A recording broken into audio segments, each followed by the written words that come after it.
খুব জানতে ইচ্ছা করছে যে এসআইআরের ফাইনাল লিস্টে কার নাম থাকবে আর কার নাম যাবে।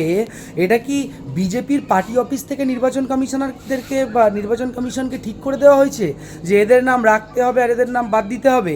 না হলে বেছে বেছে মুসলিম এলাকাগুলো থেকে বেশি নাম কেন বাদ গেল? মুসলিমরা একেবারে জন্মসূত্রে ভারতীয়, পৈতৃক সূত্রে ভারতীয় এবং অধিকার সূত্রে তারা কিন্তু ভারতীয়। তারপরেও মুসলিমদের নামের পাশে বেশি বেশি বিচারাধীন লেখা বা ওই একটা স্ট্যাম্প মারা, কেন এটা করা হয়েছে বলুন তো? এই চক্রান্ত কিন্তু মানুষ বুঝতে পারছে যে বিজেপির ইশারায় শুভেন্দু অধিকারীদের আঙুল হিল্লোনিতে বা অমিত শাহদের গভীর এক চক্রান্ত থাকতে পারে এর পেছনে বলে কিন্তু এটা আশঙ্কা করা হচ্ছে।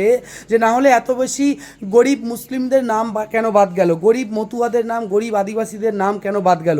বিশেষ করে সংখ্যায় পশ্চিমবাংলার সংখ্যালঘু মুসলিম, অথচ দেখা যাচ্ছে নাম বাদ গিয়েছে সংখ্যাগুরু মুসলিম। অর্থাৎ নাম বাদের জায়গায় মুসলিমদের নাম বেশি বাদ যাবে, নাম ওই জেলে ঢোকানোর বেলায় মুসলিমদের নাম বেশি ঢুকিয়ে দেওয়া হবে, রাজনৈতিক হানাহানি খুন সেখানে মুসলিমরা বেশি মারা যাবে, আর ক্ষমতায় যারা বসে থাকবে, যারা পদে বসে থাকবে, হ্যাঁ, তারা অধিকাংশ সংখ্যাগুরু সমাজের মানুষ। মানে এটা কিভাবে হতে পারে? বাঙালিদের বিরুদ্ধে যে গভীর চক্রান্ত এবং সংখ্যালঘু মুসলিমদের বিরুদ্ধে যে গভীর চক্রান্ত, তাদের নাম কেটে দিয়ে যে বেনাগরিক করার একটা গভীর চক্রান্ত, এই চক্রান্তের বিরুদ্ধে বাংলার খেটে খাওয়া মানুষকে এক হতে হবে, রাস্তায় নামতে হবে, প্রতিবাদ করতে হবে, গণতন্ত্র মেনে, আইন মেনে, সংবিধান মেনে। আপনাদের মন্তব্য জানান কমেন্ট বক্সে।